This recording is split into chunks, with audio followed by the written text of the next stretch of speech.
listening to STAGR Cast, brought to you by STAGR Gear.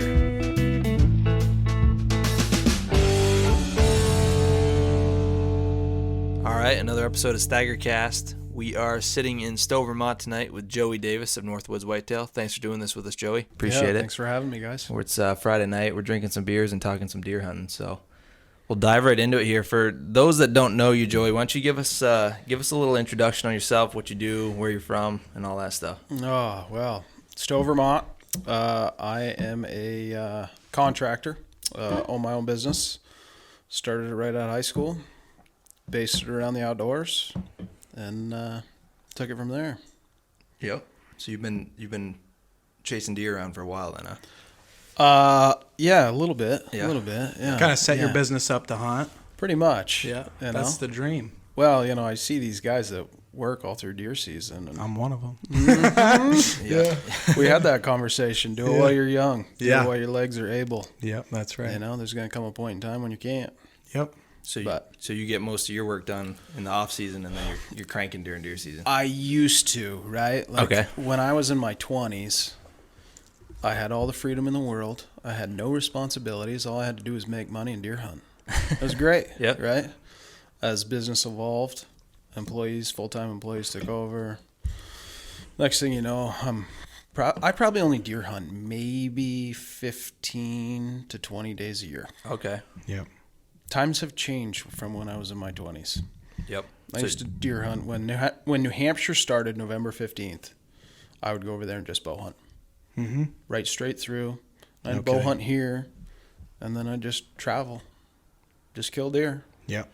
And now you're more refined when you can do it.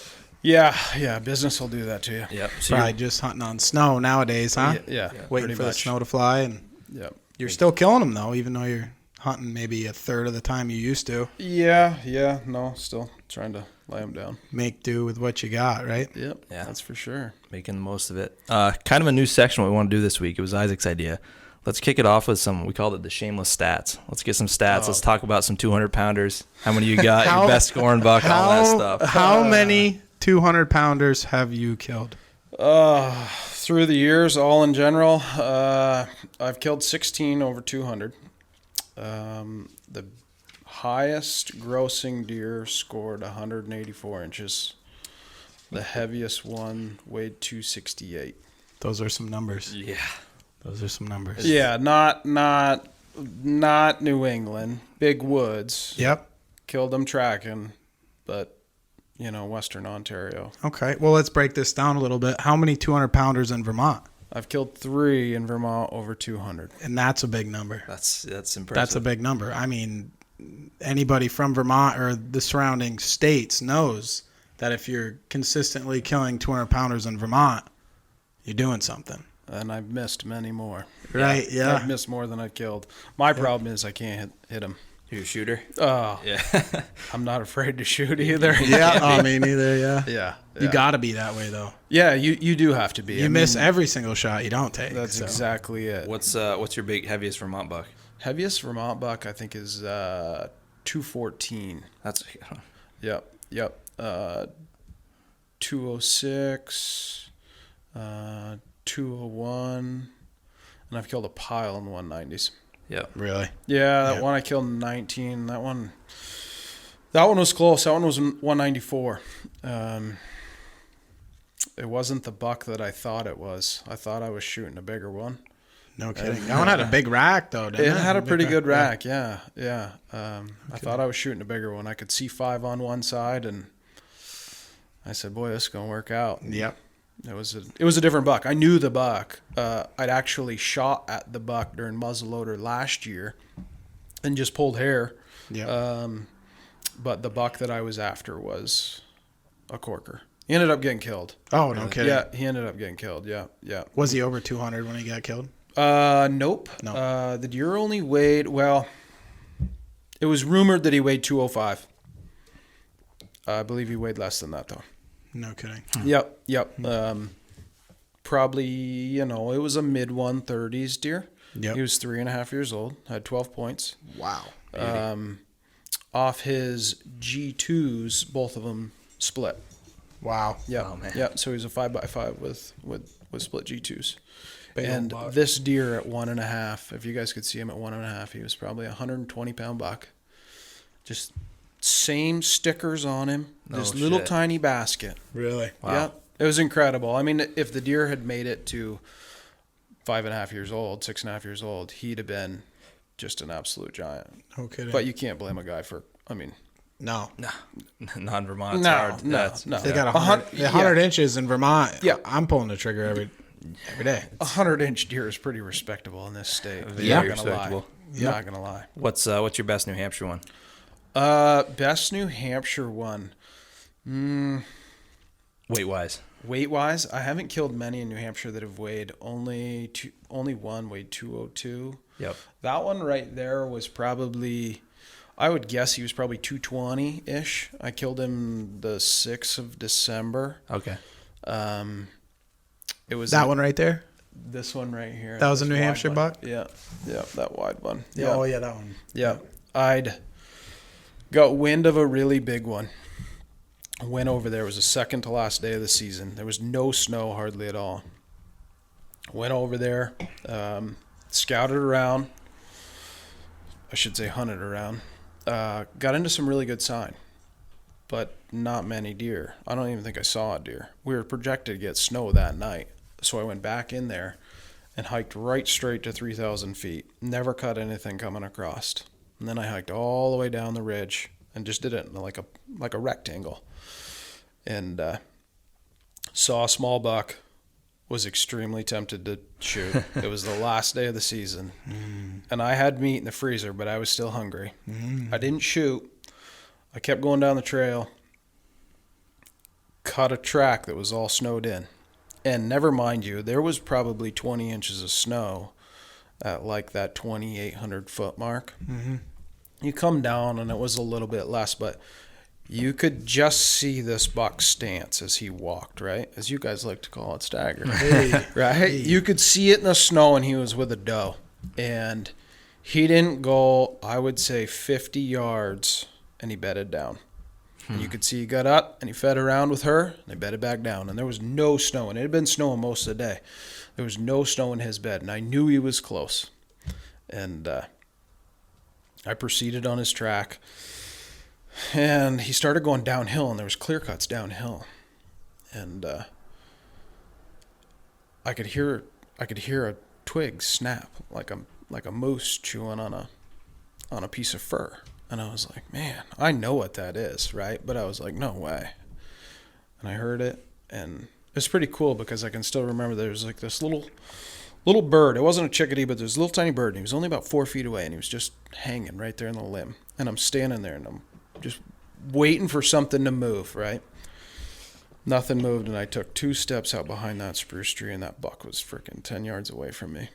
And he freaking blew and darted, right? And I didn't have a shot. He was over the bank. This is where you trust your gut. The doe that he was with walked straight over the bank, right? She went north, and he went east.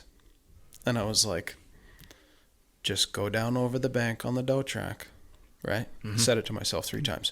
Just go down over the bank on the doe track, and he'll be back. Yeah, just walk down over the bank. What did I do? Got on his track. Yep. What did he do? He went right to the doe. Ran out 100 yards this way, dropped down 50, came right back 100, right on her track. Wasn't leaving her. Wasn't leaving her. I was like, all right, here we go. Pursued him. And this was probably 2:30 in the afternoon. And he would run a little ways, and then he would just kind of trot. And she was in running mode for a little while because she just figured that he was pushing her, chasing her. She had not a clue that I was back there, and he had nothing else in mind, right? And he was loping, and he was flanking her. When I say flanking, she'd hold elevation and make a turn, and he'd just cut elevation and drop and cut her off. I came up over a brook gully maybe a mile later. Came up over a brook gully, he was standing right on the other side of the brook gully looking at me like 50 yards. And that's all I could see. I mean, he's 22 inches wide, but that's all I could see was a frame. tucked one behind the shoulder, and off he went. And I was like, oh boy. I got over there because he wasn't right there. I got over there and there was nothing. I went a little bit further. There was no blood, and all of a sudden I could see him piled up. Oh, wow. Yep. Okay, Yep. And he was just running with that doe, because that doe, when I got over to him, the doe was just standing on the hill. Really? Yep. That's crazy. That was the last day of New Hampshire rifle. So that was a good that buck. deer's track was filled in, and you went. Filled in, and he hadn't gone anywhere, right? Like that night, it snowed so much. They stayed in, I would say, maybe a couple acre block. Mm-hmm. And I just happened to hit that couple acre block. Yep. Got lucky and just got lucky. Yeah, Yes. I mean, came onto it. You know what I mean? And it was still snowing when you killed him, right? It's still snowing when I killed him. That's my favorite time to go look for a big track, because if you find one, you know he's right there most of the time. You know, you can tell the distance that he is in front of you and your Yep. time, right? You Yep. can tell, you know how much snow is accumulated on the top of your hat throughout an hour. Mm-hmm. You can look at his track and tell the same thing. And in those big storms, they feed, lay down, feed, lay down, feed, lay down, feed, lay down. But it's in a little block, like you said. It's in like a 30-acre block. Yeah. You know, but it's not like they're out like 10 miles in a day or whatever, like they're usually doing that time of year. Yeah. You know, the great thing about it is it's kind of a disadvantage to them in a way, but when you get that late in the season and we can still hunt, they're pretty wore down. Oh, and yeah. when we get good snow, you can bet Game you can bet your ass that I'm going to catch him. I Yep. mean, it's only a matter of time. Yep. But yeah, no, that was a good hunt. That was a good buck.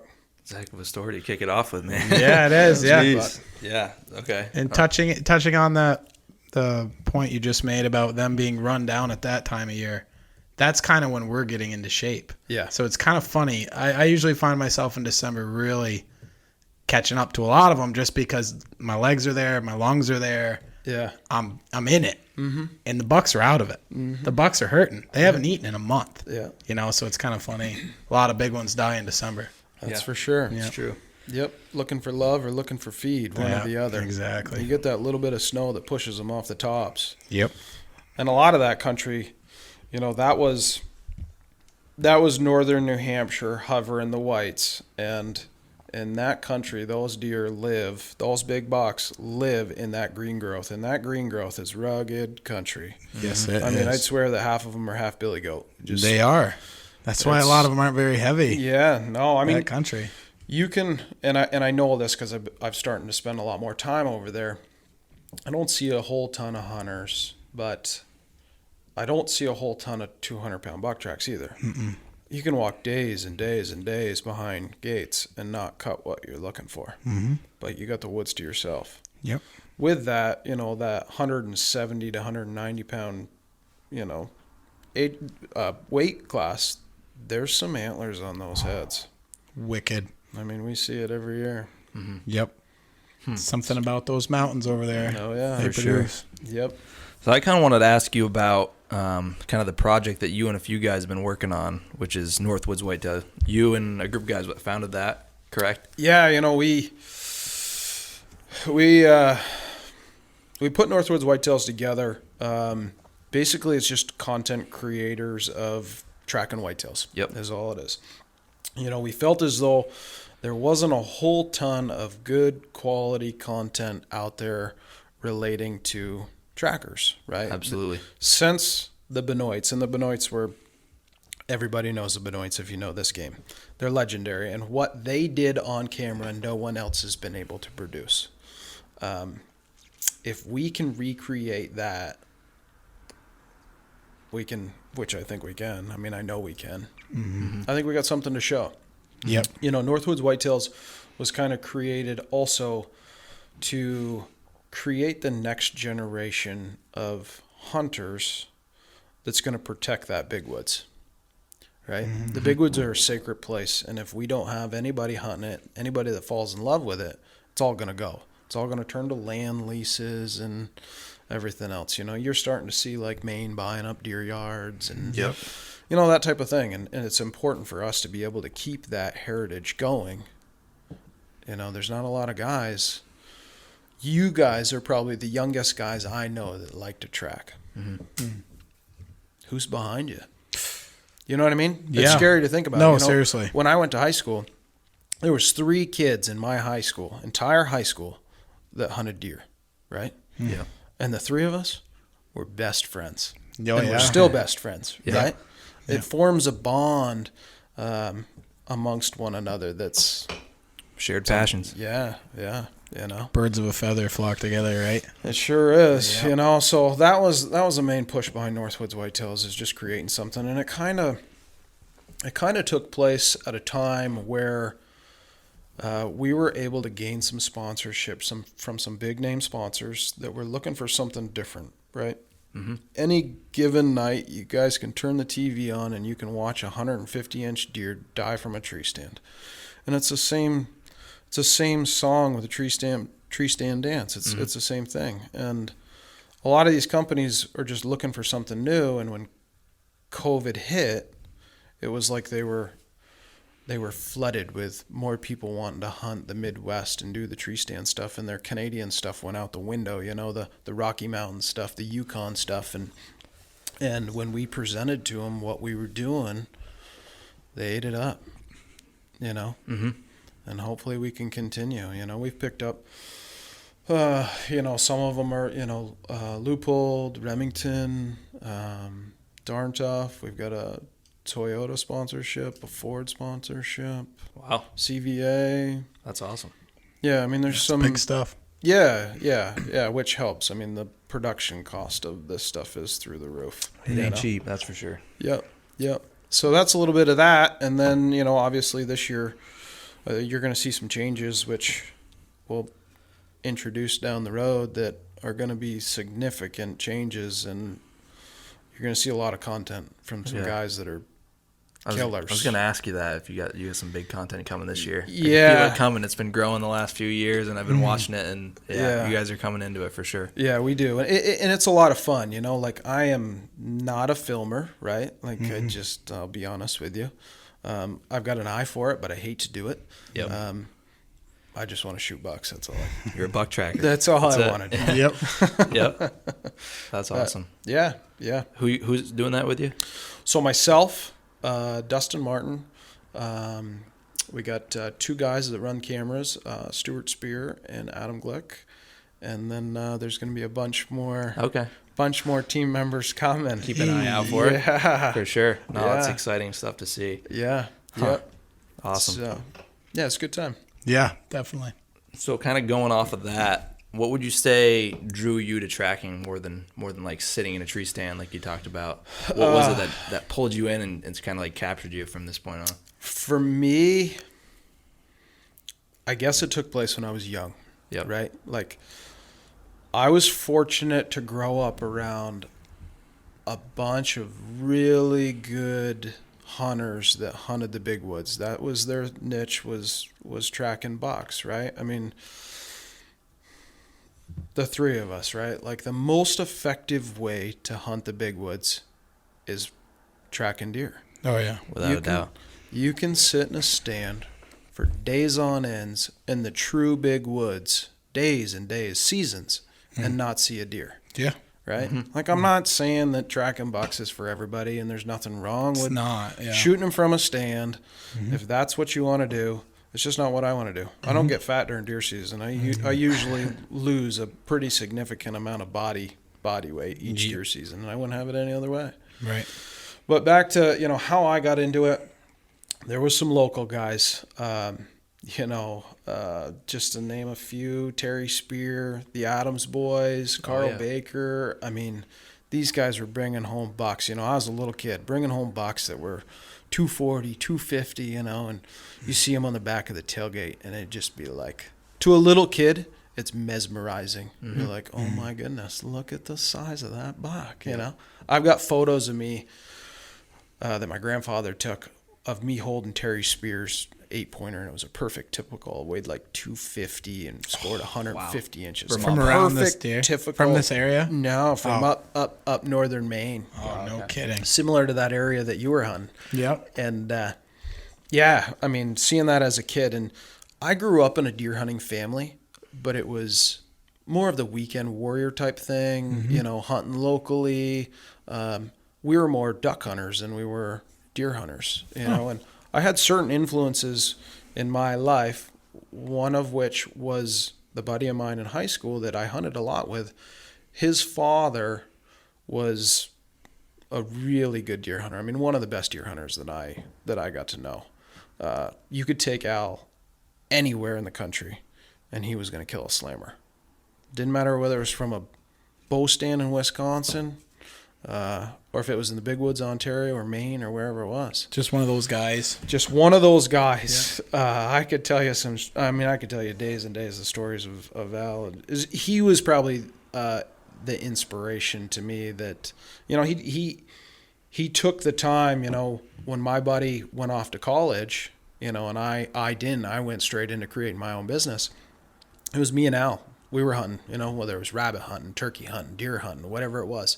My first experience in Ontario, you know, was with him, you know. It was a good time. It was awesome. A lot of fun, you know. But when you grow up in that kind of atmosphere and you see these guys bringing those bucks home, you hear the stories. Lights a fire, doesn't it? Yeah. It's kind of the same with me. My uncle, I don't know if you know Stanley Lamson. Yeah. He hunted around this area a long time ago, and that's kind of what drew me to it. Just seeing the bucks he was bringing in versus everybody back in the early 2000s. The trackers always killed the spike big horns deer. and 4-pointers around here. He was bringing 200-pound bucks out of the woods that, you know, right around here. It's crazy. Yeah, no, it definitely is. And if you want those big bucks, you got to go where they live, right? And I don't want to say that there's not big bucks around here, because there is, right? But weight, you got to decide whether you want weight or you want antlers, because generally you don't have both.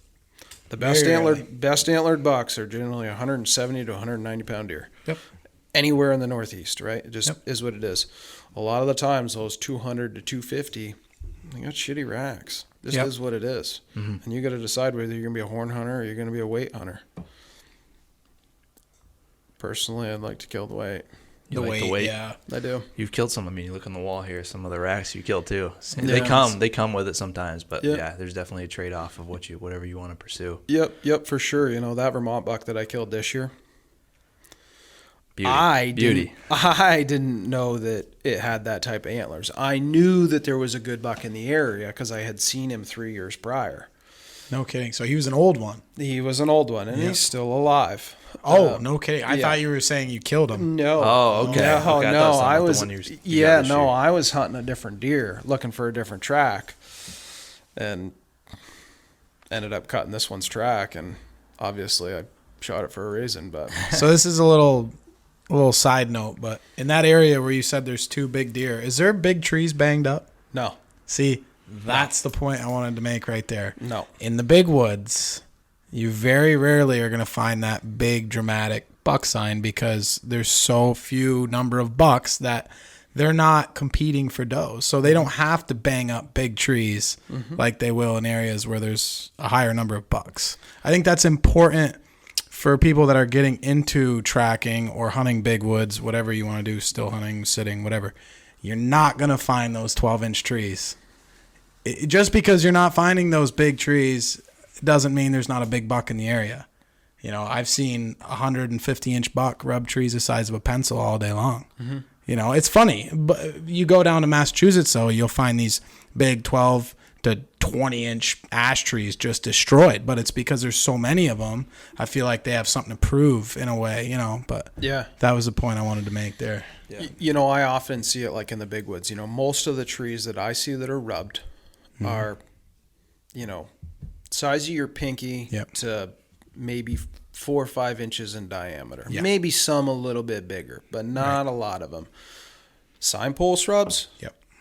I see some that are the size of your thigh, right? And I've run a lot of cameras over the years on signpost rubs just trying to study the things. And I find more often than not, the biggest buck won't even hit that tree. He'll check it. He'll pass by it. It might be at a distance.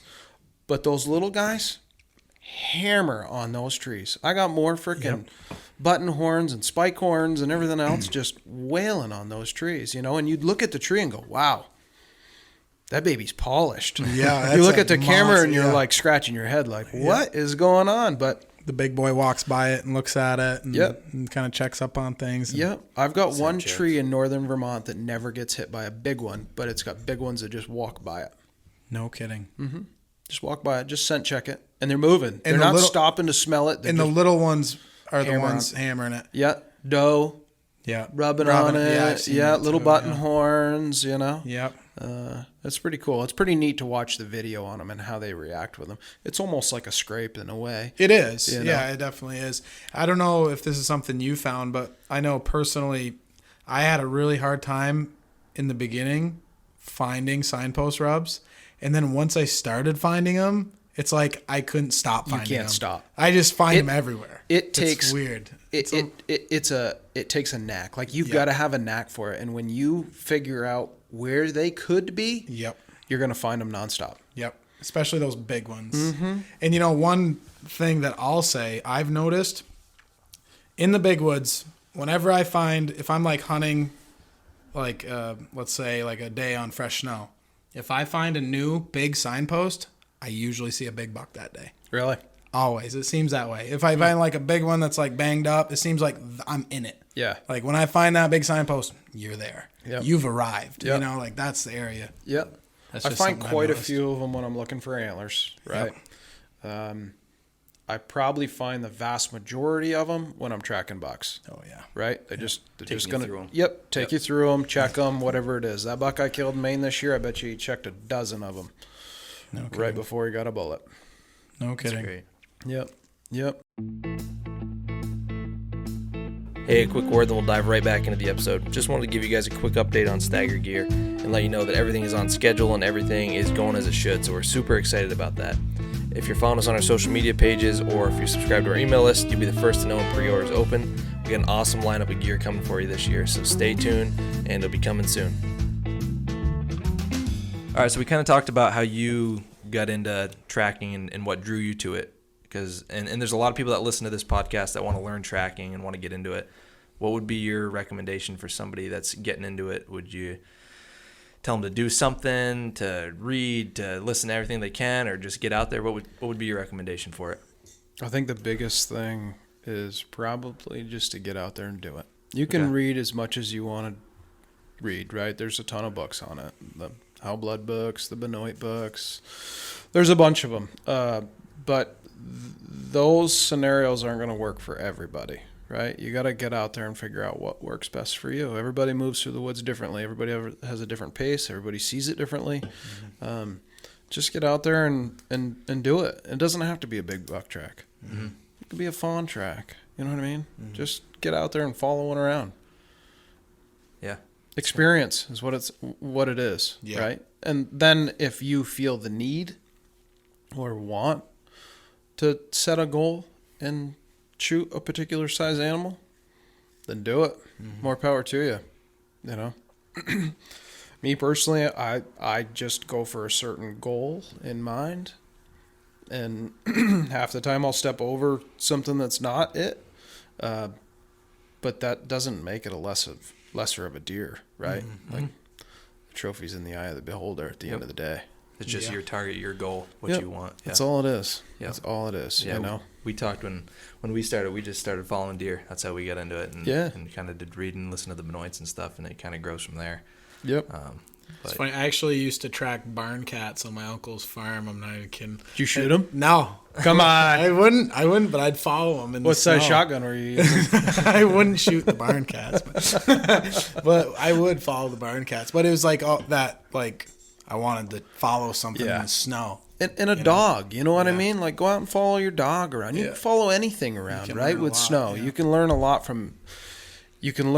and see how animals move through the woods and what they do and what they stop and smell, right? Or what maybe they just line right straight out through, and why do they do that? You know, head to a particular area. There's a lot to learn. I mean, I can tell you a day on the track, you'll learn more than what you will sitting in a stand for a month. Yep. Absolutely. Deer activity, they're taking you through bedding areas, scrape lines, you see it, all that stuff. Mm-hmm. It's crazy. Yeah. If I was a stand hunter, if that's what I wanted to do is to kill a deer out of a stand, I see tons and tons and tons of spots that are perfect scenarios for the tree stand hunter. I crossed one in New Hampshire last year that was just tore up with buck sign in a saddle that if that's what you want to do is sit there for days at a time, you could kill a good buck. Mm-hmm. I've never killed a buck from a tree stand in my life with a gun. Mm-hmm. Really? And I hope Never I don't ever. have to. Yeah. You know? Yep. As long as these legs are willing to go. Right. They're going to go. Mm-hmm. You know, at some point in time, yeah, I'll resort to that. But while I'm young, no, I'm not going to. Mm-hmm. Yeah. You know, I don't care whether it's crunchy or bare ground or whatever it is, crunchy snow. I'm going to go. Mm-hmm. I killed bucks in all kinds of conditions. Just takes certain scenarios. It's all about timing. Yep. Mm-hmm. Just putting them miles away. That's all you got to do. It is. You'll run into one eventually. Yep. Yep. Yep. Yep. The harder you work at whatever it may be, you're going to succeed. Yep. Right? Mm-hmm. The odds are in your favor, whatever it is. You could track 30 bucks in the month of November. Your chances of catching one are pretty good throughout the month. You're out there doing it. Yep. Yep. Yep. And that would be my recommendation. Just get out there and do it. Yep. You're going to see so much. You're going to experience so much. Don't be afraid to fail. Yeah. I think that's a huge one. I think people mess up on deer and they kind of get timid and think, oh, maybe I should be, sitting, or maybe I should be, not tracking, because all I'm doing is jumping deer. I need to no, just keep jumping them. Yeah. Because eventually you're gonna figure it out. And with that being said, like if you want to track a deer and you're not going to shoot it, right? Maybe it's a fawn and you just want to track it, then so be it. That's a successful day, right? And that's what we're out there for. Yep. Right? We're all, if you're not learning, you shouldn't be out there doing it. Yep. And it's those kind of moments that are going to keep us coming back for more. Yep. Would you say that, being that you're a successful tracker and you've killed, a lot of bucks tracking, would you say the determination and like the mindset of going out there and doing it is kind of what's given you the edge to what you have today? Yeah, that's a very good question. I think with tracking bucks, anybody can do it, but it definitely takes a certain mentality to do it, right? It starts with a work ethic, it starts with determination, and it starts with persistence, right? You can throw all those things together, you're going to better your odds of being successful, no matter what it is, right? Like whether it's everyday life, the harder you work at something, the more that you want to achieve that goal, you're eventually going to achieve it, Yeah, there's no substitute for hard work. That's for sure. No, and we do it in whatever it may be. Maybe it's sports, right? Yep. I'm sure we've all played competitive sports. Yep. The harder you work, the better you're going to be. Yeah. And it's no different with tracking bucks. No. Yeah. It's funny. It seems like a lot of guys that track played sports. You got that same kind of mindset where you got that drive. And it's athletic. It's an athletic game. Yeah. If you want to play it, you got to be in shape. Yeah, and I don't want to say if that it's something that you're born with. I think it can be acquired, but those that have that competitive drive within themselves, it doesn't have to be against somebody else, but within themselves is what makes that person succeed more than another, right? It's all about what you want. Some guys don't care. Yeah, some guys want to go hunt on the weekend and go to work, or got to do what they got to do. Maybe they got kids or whatever, and that's perfectly fine.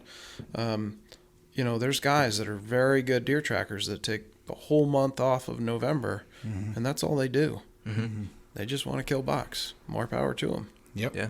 Teach their own. If you want to do it, you can do it, and if you want to hunt another way, you can hunt another way. Yep. Deer hunting means, a lot of different things to a lot of different people. Absolutely. And to most of them, it ain't even gonna about killing a deer. Yeah. And there's something to be said for that. There's definitely something to be said for that. That's not for everybody. Something to think about. Write that stuff down. That's good stuff right there. Yeah, it's good stuff.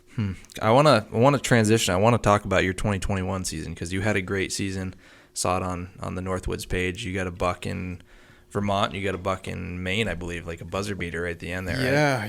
Yeah. The one in Vermont, I was fortunate in the one in Vermont. I should have killed one, which was the first week we had snow up north. And that's primarily where I hunt. It's just the bigger woods, timberlands. I hunt there because I don't have to deal with people. However, lately, the past couple of years, it's gotten extremely busy. Regardless, cut this buck's track, and long story short, I missed the deer, but I cut his track twice. He circled twice on my track, and the first time he circled, he got leery of me because he knew I was behind him, and he gained elevation, and he let off the pedal, and then he kept going. And these deer, it was right around, I don't know, the 18th, 19th, 20th, somewhere in there. I forget when that first week opened, but they were just zombies. They were walking, they're moving nonstop throughout daylight. And there's not very often that I can't catch a buck during daylight. Like, I'm going to bump him, I'm going to jump him, I'm going to get a shot at him. It's just the way that it is. I can cover a lot of ground. I couldn't catch this deer. He got into some doe way up on the mountain, probably 2,500 feet. He circled, he came back down the mountain, crossed over his track again, my boot track. And that time he was like, okay, something's up. And he pitched straight up, like right straight up. And I knew what he was going to do because I saw it the last time. He took one bite of a hobbleweed bush, right? Moose hobble. He got up into the fur, and I caught him bedded.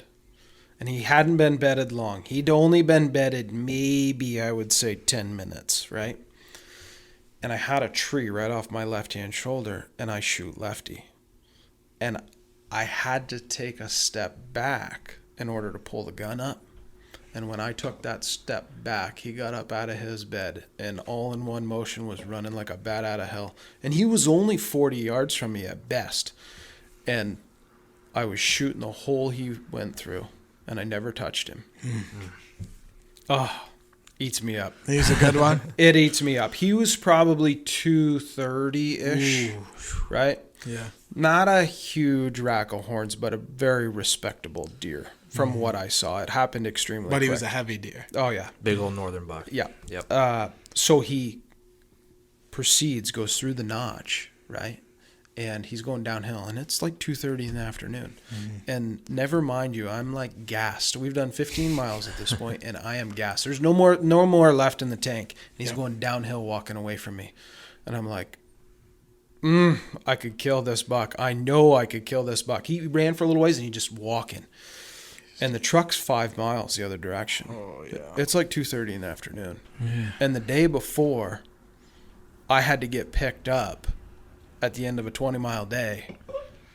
And I was 6 miles from my truck. Yep. From a buddy, and he was the only one that was up there at the time, and I wasn't calling in a favor again. And I followed that deer a little bit further off the mountain, and I was like, I just don't have gas in the tank. If I had somebody else around that could pick me up, I would have killed him. Hands down. Walking downhill afternoon. In the hardwoods, probably. Open hardwoods. Yeah. It was going to happen. I couldn't. I let him go. So that being said, we were projected to get a bunch of snow, and we did. I had to come home to work. I had to come home to plow. Take care of about 200 driveways, right? Myself and my guys. And it just worked out. You know, we got done plowing at 8:30 in the morning. My old man rode home with me. And he said, well, what are we going to do? We're going to go back north? And I said, it's the best day of the year. I said, we're going to hunt. We're going to hunt close to home. And he jumped in the Tacoma and headed up a road. He dropped me off at the bottom of the mountain. And this is that area that I knew that there was a good buck because I saw him 3 years ago. You know, and he was a decent 8-pointer, you know, pushing 180. And I know he was seen the year before and nobody killed him, and I knew he was around this year. So I was like, well, we'll just go up there. And I don't hunt around this area much. I just don't do it. It drives me nuts because I can't hunt the way that I want, right? Like, I've killed bucks all over these mountains. I've got spent shell casings on every ridge surrounding this town. I've killed a lot of bucks here. You know, I know it extremely well. I head up onto the ridge and just run basically east to west all the way across the spine of these mountains to see if I can cut one coming up over. Never cut a deer track. Got to a big drainage, headed south on the drainage, headed north on the drainage, and walked right onto a doe. She had been bedded there all night long, hadn't moved. And I was like, okay, I can see how this is going to work out. I'm going to have to step on one. Got down to about right around 1,800 feet. And I started heading back crossways, back towards where I came from. And I'm probably 2 miles of distance between the top of the ridge where I went and where I am at now. And I came onto a buck track chasing 2 doe. And I could tell it was a decent deer. He looked like he was a 180-pound deer, which for this area is pretty respectable, right? Mm-hmm. I could tell he had wicked rounded toes.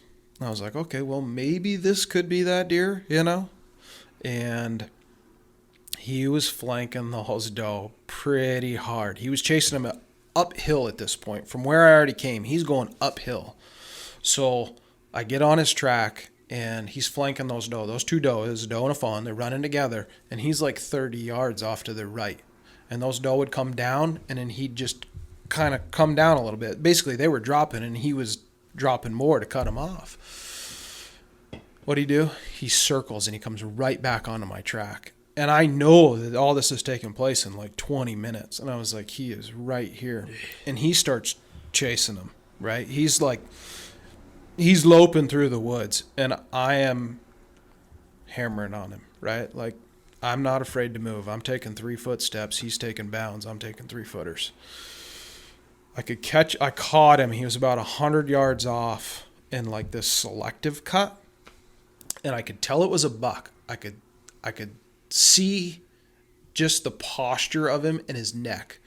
I could not make antlers out, right? I could not make antlers out. And all of a sudden, he took off. He was doing this. He was lifting his nose in the air, and the wind was blowing right at him. Smelling. Yeah, I could see him doing this, And he took off, and those were still with him. And I took off running with him, right? Like, when a buck takes off and he's inside of me, generally I will run. I will run like a bat out of hell and try and catch him to a point where I can get one into him. Took off running and got into an opening, and at this point I just come to a stop, and I look up, and he's 40 yards. He was walking away from me. He was chasing that doe. He turned that doe on a dime, right? That doe went up the hill, turned on a dime, and came broadside right in front of me, standing there. Wow. Boom. Yeah. Just like Couldn't that. have dreamt it up any better. Huh? No. Right there. Love will get you every time. Did you have a cameraman with that deer? I did not. But it was one of those that you were like, oh, if I had a cameraman. Yeah. I mean, the deer was 30 yards, 40 yards from me. You know what I mean? Yeah. I mean, yeah. Ended up getting him. Dropped him right there. Yeah, dropped him right there. Wow. That was a good buck. I knew he had antlers when I shot at him. I could tell when you see a 5-point running through the woods, like, and this is just, maybe it's just me. When you see a 5-by on one side running through the woods, it looks awkward. We're used to seeing way less antlers, and at best we're used to seeing 4 on a side. Looks fake to me when I so see when them. when you see that 5 on a side, you know it looks like a rib cage. Yep. And that's the first thing I saw when I saw him, and I pulled the trigger. I was like, yep, he'll do. Yep. And it wasn't until he was down and Dustin came forward that he had photos of the deer. Oh, no. At that point in time. Yeah. You hadn't known at that point. I hadn't known at that point. Was really? tight-lipped. Yeah, huh? that little shit's tight-lipped. That little shit's tight-lipped. Yeah. I don't know. He's listening to this right now. Yeah. I don't know if he's worried that I'm going to kill it or what, but he had photos of it, and it had just appeared, right? That deer had never been photographed before. Nobody knew of that deer, and it had to have come from the other side of the mountain, which they Generally, it works the other way around. Most of our bucks, some are here and go over the other side of the ridge and get killed. No kidding. Yep. He didn't weigh much. He was all rutted out. Didn't have any fat in him. I think he only weighed 157 or something. Yep. He grossed, I don't know, 135-ish. I say I seen it on the Big Game Trophy Club there. Yeah. Was he at 12? He had split Some brows, splitters, didn't he? yeah. He had a split brow tine, yeah. So he's That's a 12. Yeah. That's Yeah. a dandy. That's Yeah. a good You Vermont don't, buck. yeah, you don't see racks. Is that like your biggest anymore. Vermont rack yet? Yeah, that is. Yeah. That's gonna be a tough one to beat. That was Yeah, like what, those- top 30, wasn't it, in the state? I think I Yeah, saw. those bucks in these parts, we just don't shoot them. Like, it seems like there's a cycle, and I don't know if this is what it's like down your way or not, but in this area, there's a cycle. Like, every 10 years, we'll shoot 3 to 5 of them that are really good bucks, like the 120 to 130 class animal, and then all of a sudden, you might get one every 2-3 years. But even then, they're 110, 20-inch deer. They're not Right. none of that next caliber. I don't know what it is, Yeah. That's a good point. but it works. It works in a cycle like that for whatever reason. No kidding. Yep. But for this area, yeah, it was a pretty good buck. There was a couple others that were killed around that were also very exceptional deer. And you said you had no idea about that deer at all. Have you found that a lot of the big bucks you shoot you didn't know existed? Well, unless somebody told me about them and I went and killed them. Right. But like, you know what I'm saying though? Like, it seems like, for me anyways, a lot of the bigger deer I killed, They show up. I come on to them that day. Yep. It's Yeah. not like I was hunting them for years Yeah. and years. Like, it seems like those ones you get are just, Yeah, they're there, right? they're there. And yeah. Yeah, and tracking, right? Like, it's going to lead you to a different area pretty much every day, unless you find a buck and you go after him the next day, which I've done. One of those bucks in Vermont, I took him 14 miles, shot at him that day, left him that night. He'd settled back down, went back in there the next morning, got on his track, and he was maybe a half a mile from there, coming back across the snowmobile trail. And he got with a doe. He held the same elevation. I should say she held the same elevation, headed due south. And when they do that late in the season, you know what they're doing. They're headed to yard in the big woods, right? Yep. He ended up 6 miles from where I started. Yeah. No kidding. Yep. Wow. Yep.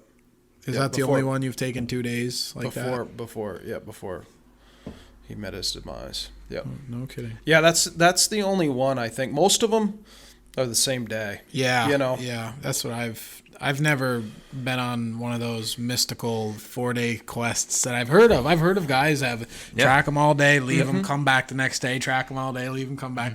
I haven't done that yet, but Me either. I think it's cool. Yeah, no, it is. You know. It builds a story, that's Yeah, for sure. oh, wicked. Yep, for sure. Around here, when you find a 200-pound buck, you stick with it. If you've got snow on the ground, you stick with it. You know, you'll hear guys in northern Maine, they don't catch it, they'll go on to the next one. Yeah. We don't have go on to the next one. Hey, that's what Rutland County's all about, man. You find the 200-pounder, you might have found the 200-pounder. Yeah, that's exactly it. Like, you found the one. Yep. And if you got snow, you better make it count. Oh, yeah.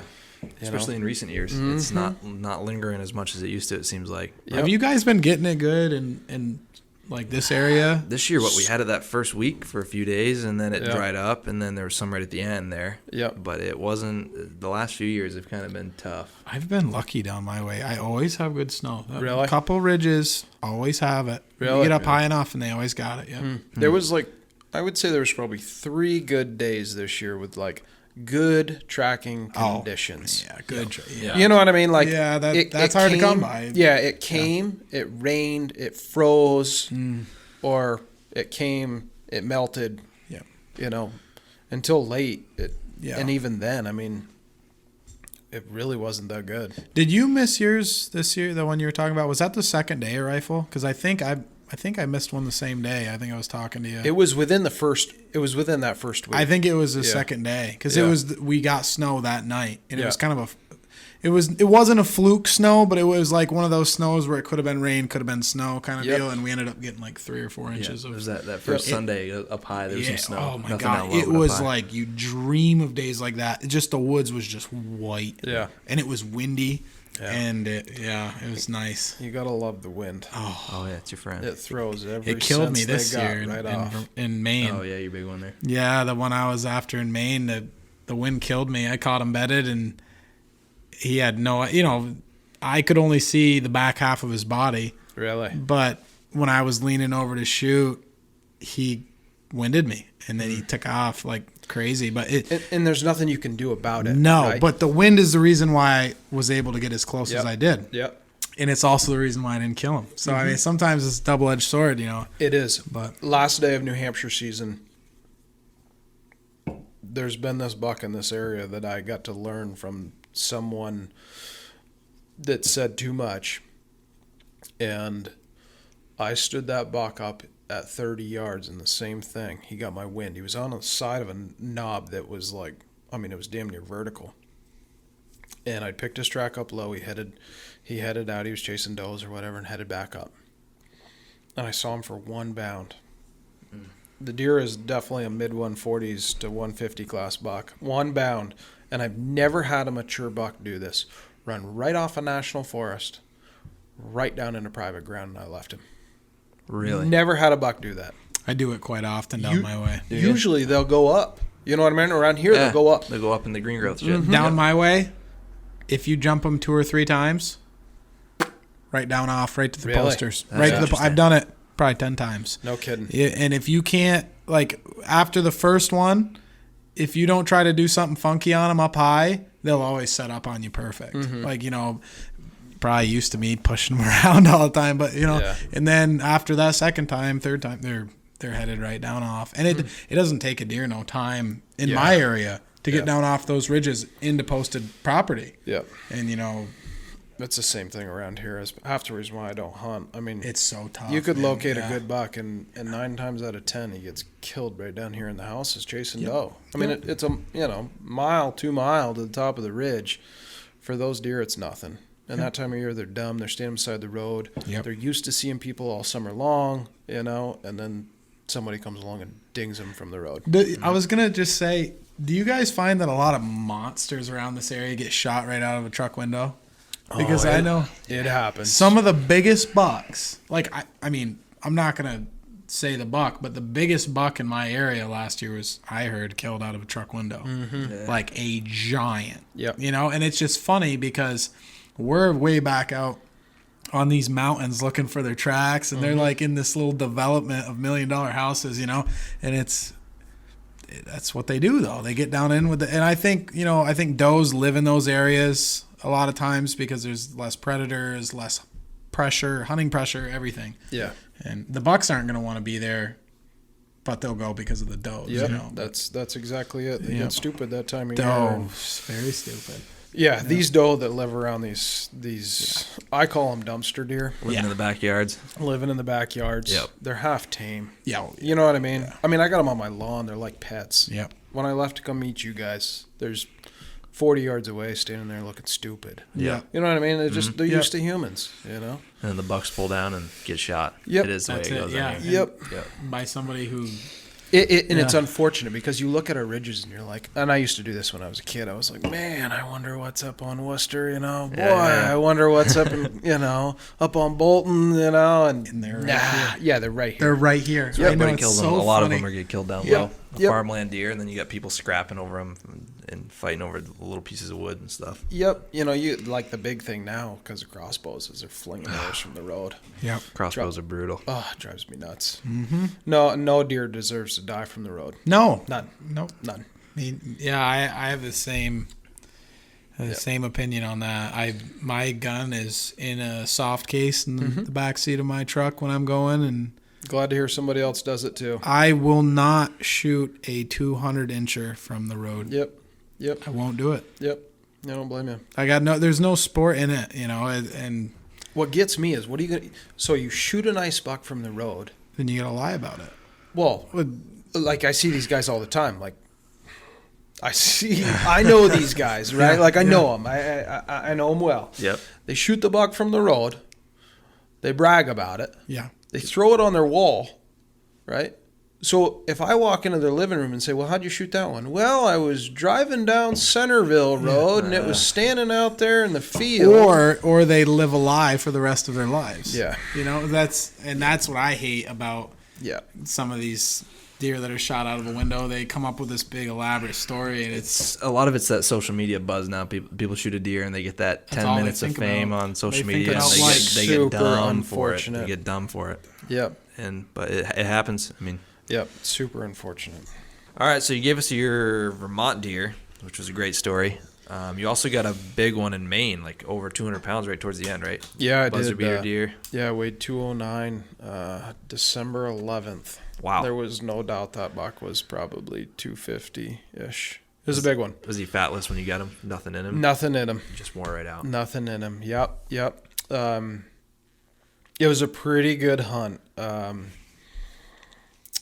I generally don't hunt Maine that often, right? I just haven't had the time. Usually when snow starts to fall in Vermont, usually I've got a buck in Vermont or New Hampshire or both. And I just don't have the time. And recently, since business has evolved, I've been able to escape a little bit more. Regardless, I went over to this area that I'd hunted last year one day. Saw 2 buck, passed them up. They're both small ones. I went over there for a half a day this year. It was bare ground. And I'd found a signpost over there last year. 2 of them together, hammered on. I went over there during rifle season. It was bare ground, hiked up, set a camera on those signpost trees. And I think it was the 19th of November when I was in there. So I was late. Like, I wanted to hang it in there the first end of October, 1st of November. I just never had the time. Never made it over. So I ended up having to come home that day after I set the camera up. My wife needed something done with the kid or whatever. So headed home. I didn't go back over. Maine got a little bit of snow, and it turned to shit. It froze. It got wet. It froze. It was crunchy. And it was coming right down to the wire. It was the last day in their kind of western zone. I forget what zone it is, maybe 12. Yep. And it was supposed to rain. Open it up, Isaac. Just open it up. This moment sponsored by Bud Light. Just open it up. Last day of Maine, and it was supposed to rain. And I didn't have a muzzleloader tag. It was 10 o'clock at night, and I was like, sitting there contemplating with my wife. I was like, do I buy it? Do I not buy it? Do I buy it? Not buy it? And she's like, if you don't buy it, you're just going to kick yourself in the ass. Mm-hmm. So I bought it. Yep. Drove over there, and unbeknownst to me, there was a little skittering of snow from the night before. And it was softening up. It was going to soften up quickly. The snow was going to be gone by the end of the day. And it was the last day of muzzleloader. I cut a buck track. I was driving up this log road that I knew, and I cut a buck track. He was crossing the road. And there's a huge river off to my left that's probably 300-400 yards away, and he was going across the river. The best of my knowledge, it was dark. I didn't follow him, but that's the way he was headed. And there's only one way across this river. You're not going to swim this baby. So I went up, parked the truck, get out of the truck, and here's this buck track with blood in it. And I was like, so you just happened to pull the truck over. Pull the truck in where there's the only spot possible to cross the river. Mm-hmm. And here's this buck track with a little bit of blood in it. And my first thought is, oh man, somebody got into one. I got away from him. This isn't an area that gets a lot of snow, so it's easy in huge mountains. Mm-hmm. This is an area that is, if it's bare ground, it's very easy for one to get away from somebody if they didn't make a good shot on it. Mm-hmm. And that's my first thought, right? Like, you see blood in a track, usually, shit, Somebody hit it in the leg. Yeah, somebody either hit it in the leg or he got to fighting or something like that. He's wounded one way or another. And so I get onto his track, crosses the river, proceeds down the river, and we come into an area on this edge of this log road that is all torn up. And I'm like, wow, what took place here? It looked like he fed. At first, I thought it was 2 buck that fought. There was tracks everywhere. And I could see blood. And then I got to looking, and I could see a little piece of hide, like a 6-8 inch piece of hide from a deer laying there. And I was like, what the hell? I got to looking around, and I could see where these coyotes, there was like 4 of them that came right on to where he was feeding, is what it was. He was feeding. And they got on to him. He obviously got into a tussle with them and got away. And at that point in time, I was probably a mile from the river, and he was headed that direction. And there's maybe 2 inches of snow at best. And I start going down through, and I should mention his track was probably 24 to 36 hours old, right? Okay. They had got snow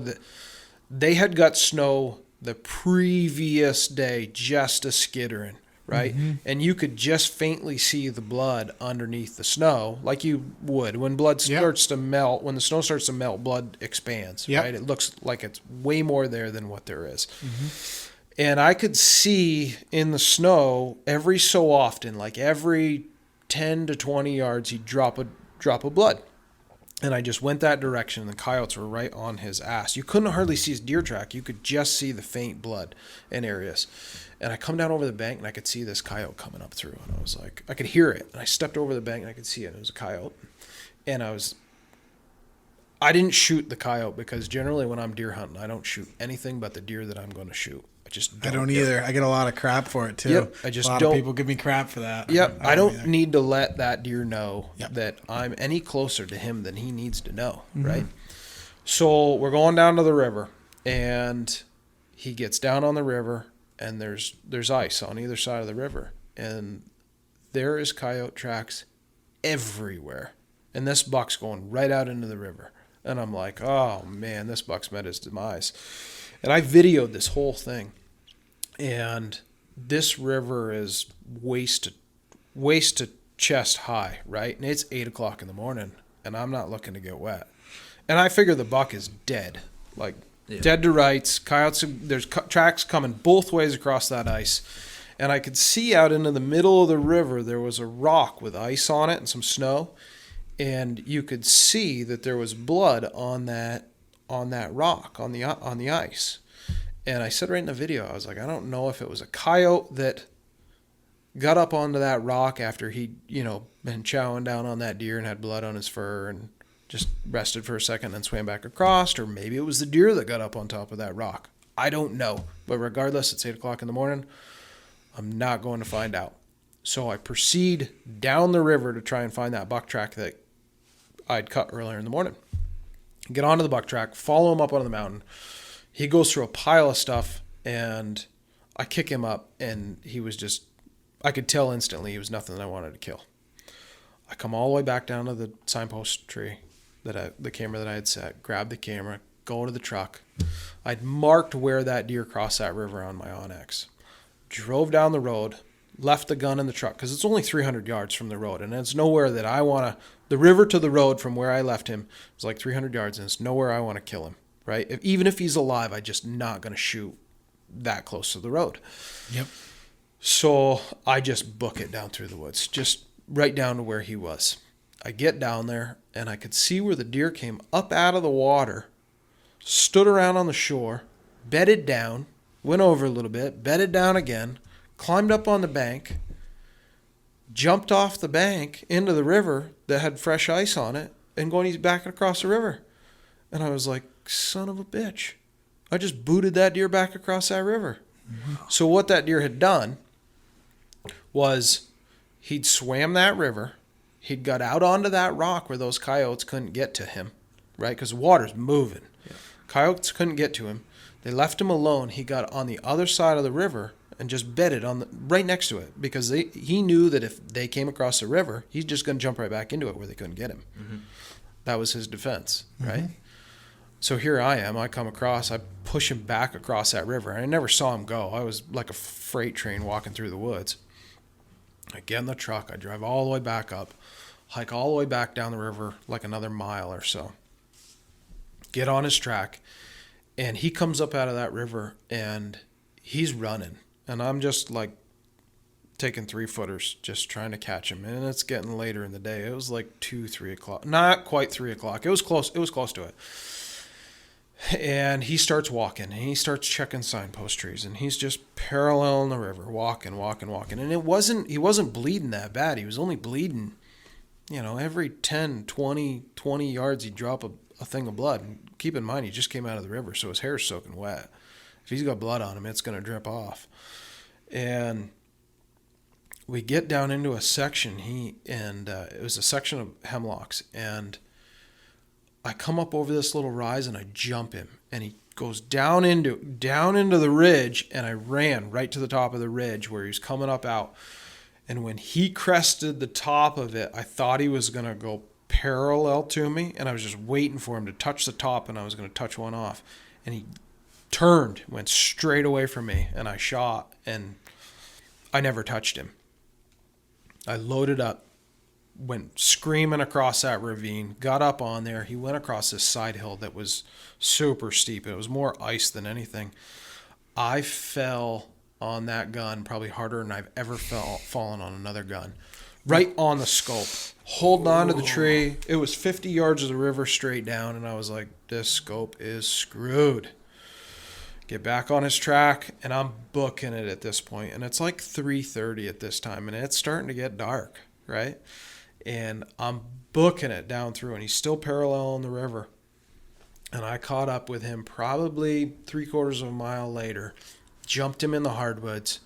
He was running broadside, shot him, loaded up again, got over there, saw I hit him.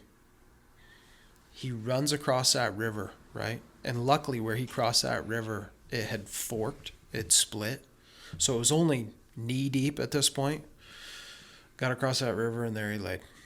No kidding. Wow. Deader than a doornail. And so long story short, those coyotes had ripped like an 8-10 inch piece of hide right off his back leg. It was raw meat exposed.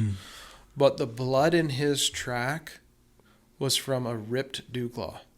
His dew claw was just as polished down as could be. Right. And it's from running those rocks, the best I could tell, up in those ridges. Just worn right down. That was what... Either they could sense that blood, and that's why they singled That's why they were him out. keying in on him, yeah. Yeah, or he was just so rutted out that it was just they just had his number. They were going to kill him. It was only a matter of time. That's what I was going to ask. Yep. I was going to say, if you didn't, would they have? They would have. I definitely think they would have eventually killed him. Whether it was a couple days later, a couple weeks later. Mother Nature is cruel, ain't she? Because that's not a very good death. No. Your bullet's a lot nicer than Yep. than that. So, that being said, that year before, when I hunted that deer, or when I hunted that area, I came across a trail that was crossing the river, and I had a camera in the truck, and the truck wasn't very far away from where they were crossing. I hiked back in there and set a camera up on that trail. He was the only buck I had photos of, and that was the buck that I killed. No kidding. Yep. That's great. That was a heavy horned buck too, wasn't it? Yeah. Some nice mass on him. Palmation on him, yeah. Yep. Big 8. Was it an 8? Yeah, he was an 8. Yeah, and I thought he was a young deer with a lot of potential, and he actually had gone downhill. Oh, no kidding. He'd actually gone the other way. You had him aged, or you just look at his teeth? He went downhill with his antlers. Oh, he had a from split when you first G2 saw the him. year before, and it was just webbed looking thing this year. And what did he weigh? He weighed 209, December 11th. Yeah. So that's a hog. Mature Big old main hog ski. buck. What do you think he weighs first day rifle season? I would bet every bit north of 250, I would say. Was he long and He had it all. Yeah, he had it right. all. And you said he was long. in big mountains. He was in big mountains. Isn't that something? I hear a lot of times guys say, oh, big mountains, the deer don't get as heavy because they're running up and down them. Sometimes I think that's just baloney. It is baloney. Yeah. I can tell you that most of my damage comes from 2,600 feet and above. Yep. That's just... Yep. That's where the big ones Those live. were where those the big ones ones live. are. So they get away from everything. Yep. Yeah. Yep.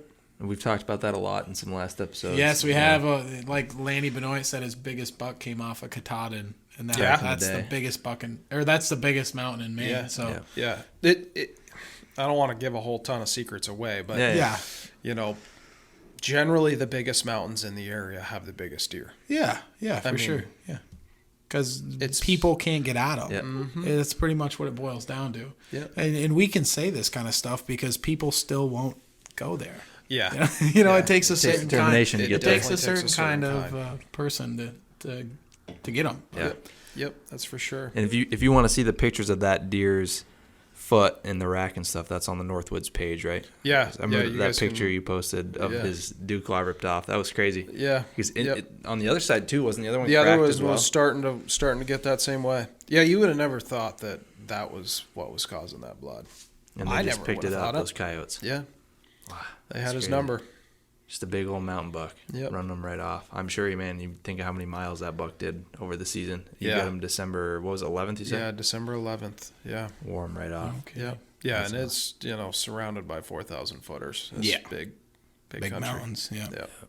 Huh. So you said you had that buck on camera? The year before, yeah. And I'm not much of a camera guy. Mm-hmm. I had it in the truck. There was a trail crossing. I Popped put it it up. on there, went back in there in the middle of the winter. My wife could have killed me. I had her, and I don't know, Cash must have been, oh boy, not very old. I would say 3 months old, 2 months old, maybe. Pulled him in on a sled. I had a sled, strapped him in it, pulled him in it. We didn't have snowshoes. There was 2 feet of snow. You could walk on top for the most part until you started post holing. Yeah, she could have killed me. Yeah, not Rightfully fun. so. I was like, it's just a little bit further, just a little bit further. Yeah, I've been there. That's funny. Well, on that camera topic, Yeah. there's a whole situation going on over in New Hampshire right now. What are your thoughts on the whole Boy. game camera Stirring the debacle? pot here. Oh, yeah. I like stirring the pot. Yeah, sorry if I offend anybody, but I am definitely not a fan of cellular surveillance. Okay. It's definitely got its place. I will give you that. I've heard a lot of guys preach that you still got to connect the dots of killing a deer, right? I can tell you the style that we do it, it would not be very hard to connect those dots. Any given day, I could take you to 100 signpost trees in northern Vermont, New Hampshire, Maine, and I could put 100 cell cameras out there. And any given day, I could pick and choose what buck I wanted to track and what buck I wanted to kill. As long as I had snow, it's only a matter of time before I kill that buck. It's just a matter of time. To me, that's an unfair advantage. It just is, For the guy that wants to use cameras, which I'm totally cool about, I run a dozen cameras myself. Most of them are moose cameras, and every year they get big bucks on them. But to the guys that are using 80 to 100 of these things in small patches of woods chasing dumpster deer, it's definitely an unfair advantage. Yeah. I don't know. At some point in time, technology is, where do you draw the line? Right. I don't know. But I can tell you what seems ethical to me and what doesn't seem ethical. And, everybody has their different take on it. Some people use it for different methods. I could tell you the method that I would use it for would be extremely lethal. I don't need it. I was killing bucks before cameras came out. I'm pretty sure I could kill bucks if cameras went away. Yeah, it all comes down to how you use them and stuff, for sure. Yeah. It's definitely it's a heated topic right now It is. amongst the Northeast community. It sure is, and it's unfortunate. I get it as a sportsman. You don't want things taken away from you that you've had before, previous, right? Yep. But it's a privilege. And when privileges get abused, they get taken away. And I think that's half the reason why New Hampshire has the issues that they have, is because people weren't policing themselves, right? And when you don't police yourself, you create issues. And issues have to be taken care of. And I think that's what the state of New Hampshire is up against. I don't know that necessarily, but that's just my assumption. Right. Yeah. I'm not trying to say that guys hunting the suburbs are, more against this bill that's coming out right now, but you don't see a lot of the big woods guys complaining about this bill. If you truly hunt big woods, cameras they don't make a shit's bit of difference. They really don't. And when you, like I was telling you earlier off air, if you get a picture of a big buck in the big woods, it's too late. Most of the time. It really is. I mean, it's too late. You're not going to pattern a buck in the big woods. Any given day, he could be 5 miles in the opposite direction. Exactly. He could be 10 miles away. I mean, we see it all the time. In the true big woods, it don't matter. Yeah, now, I'm not saying that some of these places like southern New Hampshire don't have big woods, because there's decent sized woods. They don't have mountains. They're 2,000 footers. Those are what our hills are. Yeah. Right? Yeah.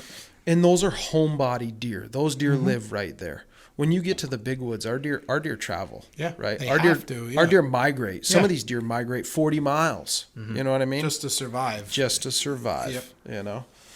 Yeah, that's a good point. You don't see any of the big woods. No, none of the guys. big woods guys are complaining about this stuff because, it's you see, it's not as relatable to it. I don't like to get into it a whole lot, but if I have any issues with it is if you're using the camera to kill a deer, you're saying the day of, it's a little funky to me, because if you wouldn't have been in there, it definitely deters which way you're gonna go. Yeah, and that's a little. I mean, the whole Boone Crockett fair chase thing. Like, I think there's something to be said about fair chase. Yeah, you know, you can't enter a buck into Boone Crockett if it has fences around the area that it lives. Yep. What if it's got houses all the way around it?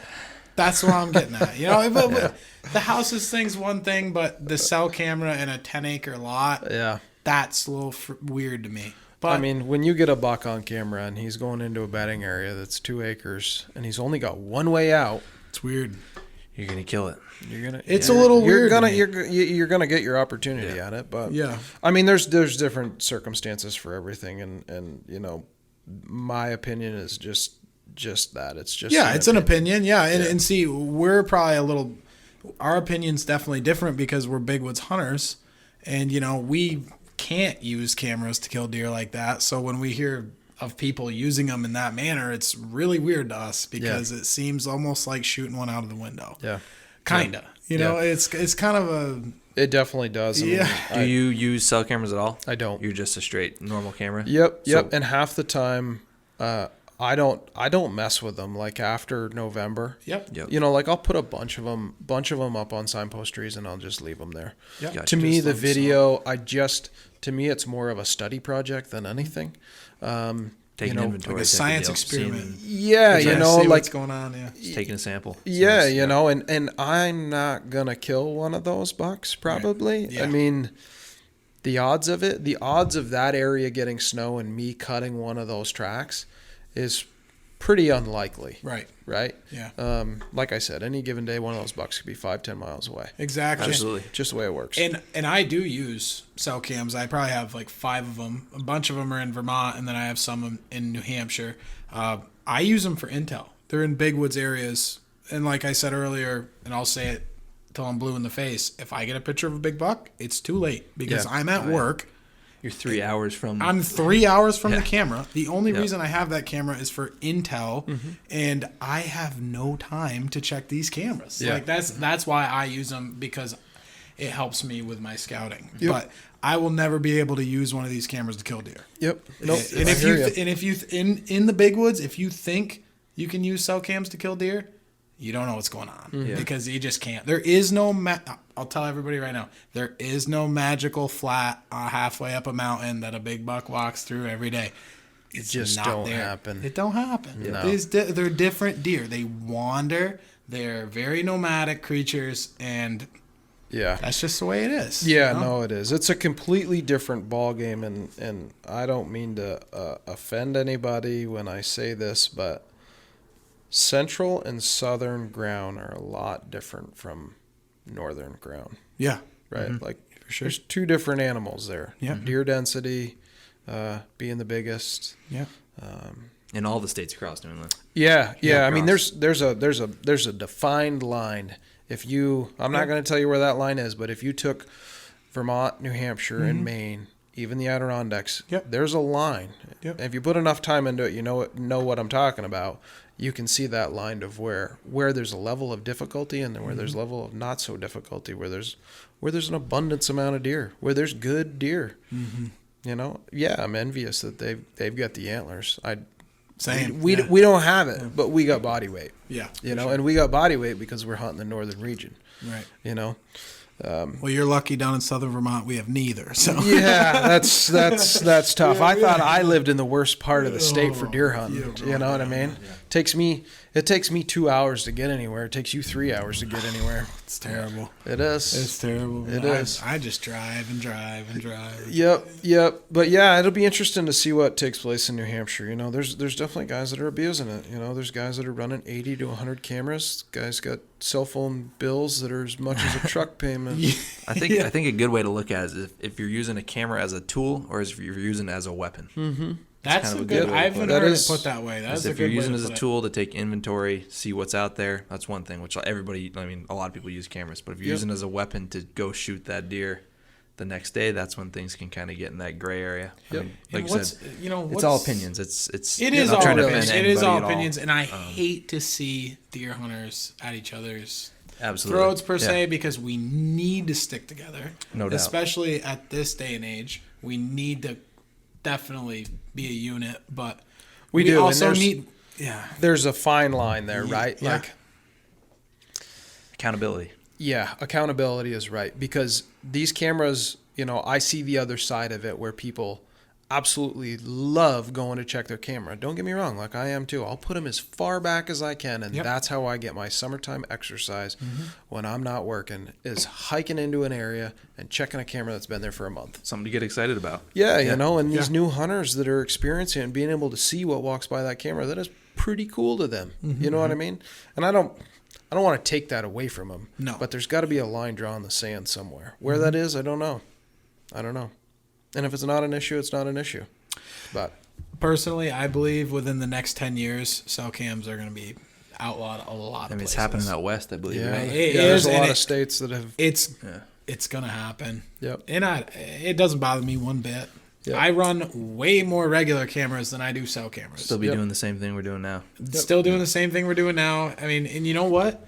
Believe it or not, for me, the cell cameras are way more stressful because I'm at work when Yeah. I get these big bucks on camera. Yeah. And I'm pulling my hair out because it's a Wednesday and, you know, this big old buck's walking by my camera and I'm, you know, plumbing. Yeah, So- yeah, no, for sure. Yeah, you know, but- I've listened to a fair amount of podcasts and talk about people and how they listen to how they find big bucks, right? And very few of them, and I don't know whether it's woodsmanship skills or maybe they just rely on technology or what, but you want to find a big buck without technology. You walk into a piece of woods and you look at the ground, right? Mm-hmm. A big buck's not going to go anywhere and not leave his footprint. Mm-hmm.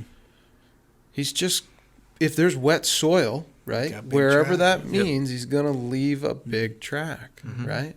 That tells you that there's a mature animal in the area. Yep. You can tell everything you want to know from an animal's track. Mm-hmm. I don't care what kind of animal it is. Yep. You know, you can look at a dog.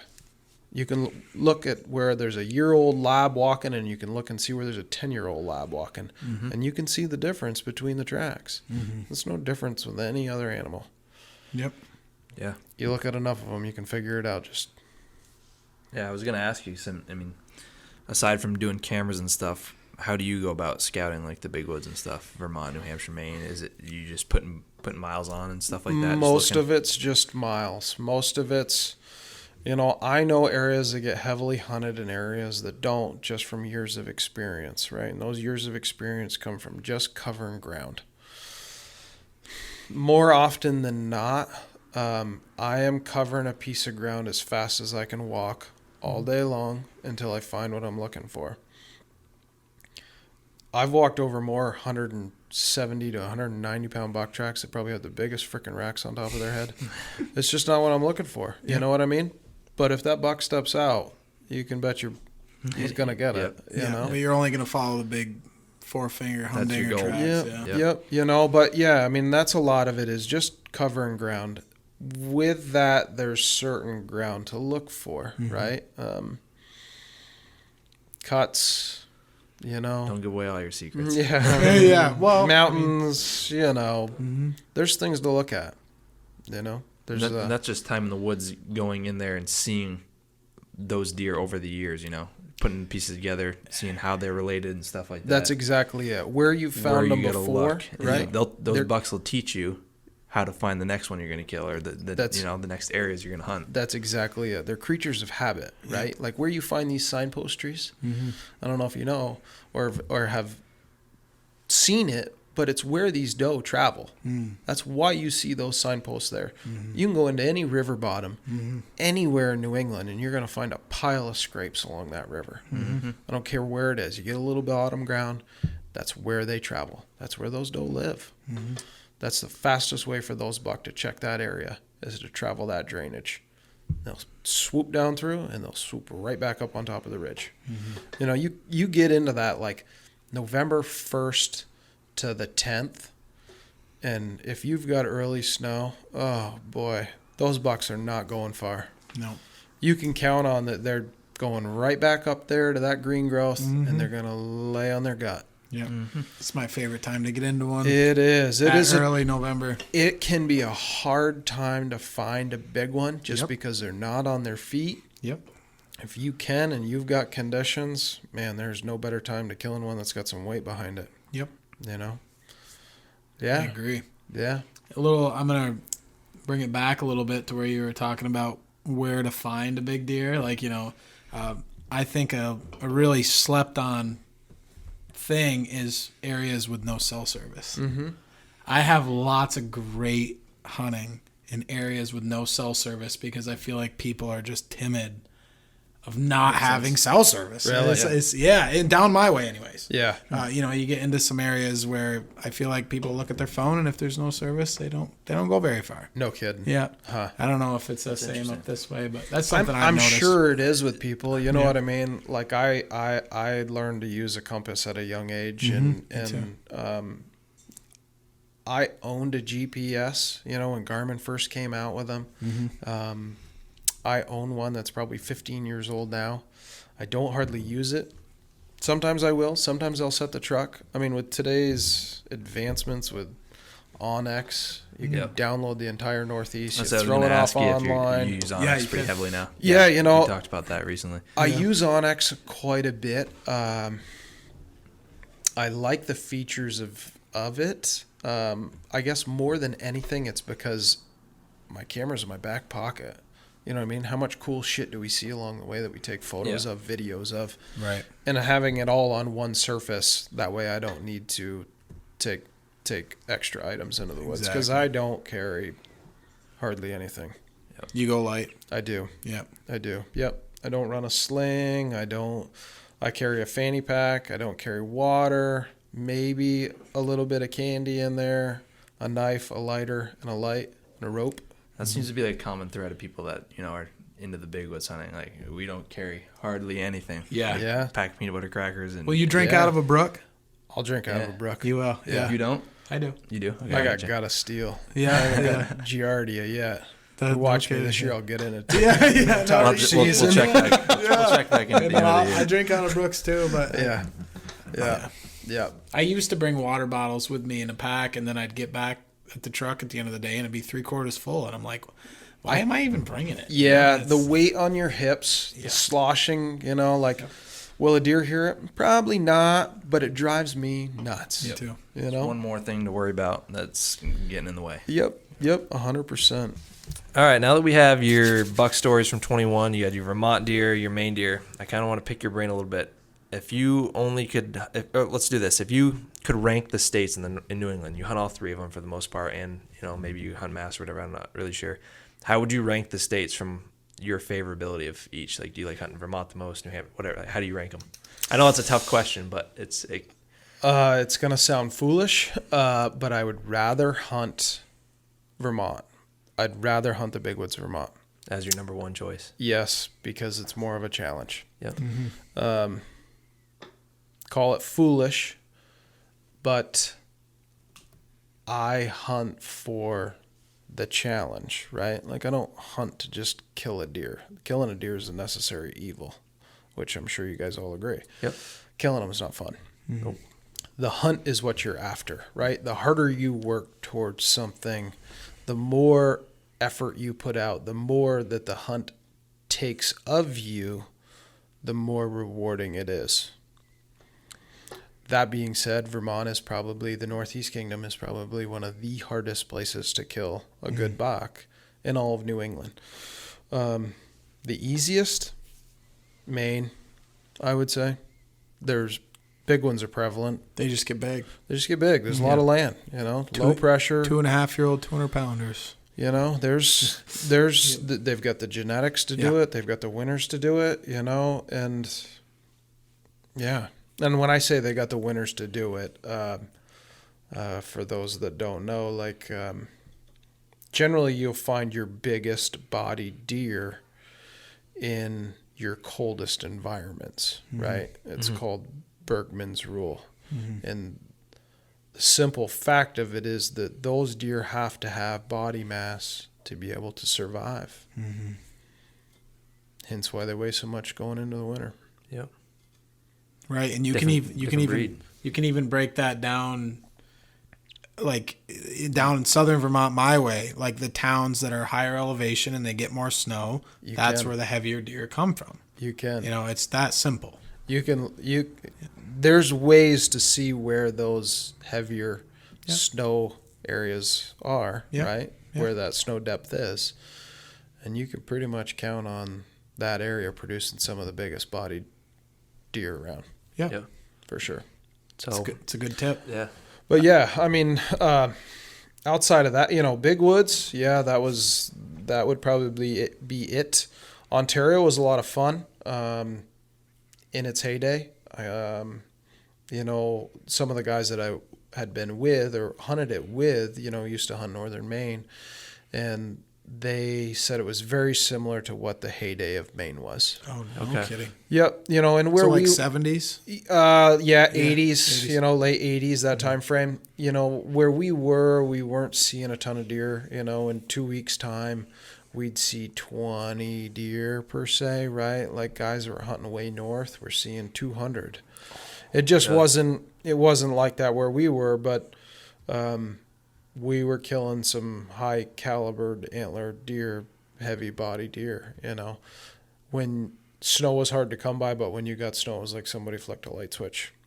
Really? The first year I went out there, we hunted a road that was probably 55 kilometers long, and we had got snow, and we drove down that road, and I bet you we drove over probably 5 200-pound plus tracks. Wow. They were just like, nah, that one's going into a shithole. Let's keep going. Nah, let's go check out the next one. Back then. Yeah. Yeah. And then they had the wolf problem kind of came in. They had the wolf problem. Right? Yep. It's kind of a cycle, right? With anything, when you have virgin timber and then you log and you create all this habitat, the deer just kept moving north, and the further they logged, the further they'd go. The further they'd go, and the more they'd populate, and with that came the wolves, and they wiped them out. Quite honestly, I mean, I hunted Ontario for 7-8 years, and I never saw a wolf. Right, my old man had one come right up behind him, 10 yards, scared the living shit out of him. It scared the shit out of the wolf too. But the first year I was out there was a guy sitting on the power line, and he swore that he saw this huge buck being chased by 15, 20 wolves. And I was like, dude, you're full of shit. You're just full of shit. Yep. And it wasn't until the next year that we got to know a local, and he said, oh yeah, he said, you'll see a pack of 15, 20 wolves. They'll be here one day, and the next day they'll be 20 miles up the lake. Really? And they'll go in and just devastate a deer herd. Kill everything. Will they kill for fun, or they eat? I heard some dogs will. They will eat, but they won't eat it all. Not like you see a coyote eat a deer here, right? I mean, absolutely devour it. They just killing them and moving on. Yep. So I've heard about wolves. Yep. But outside of that, I mean, I love to bow hunt. Midwest, I mean, it's a whole different ball game. You can experience you can gain a lot of experience and a lot of knowledge from watching those deer do deer things, right? The deer behavior that you can witness in the Midwest could take you a lifetime to witness here. You know what I mean?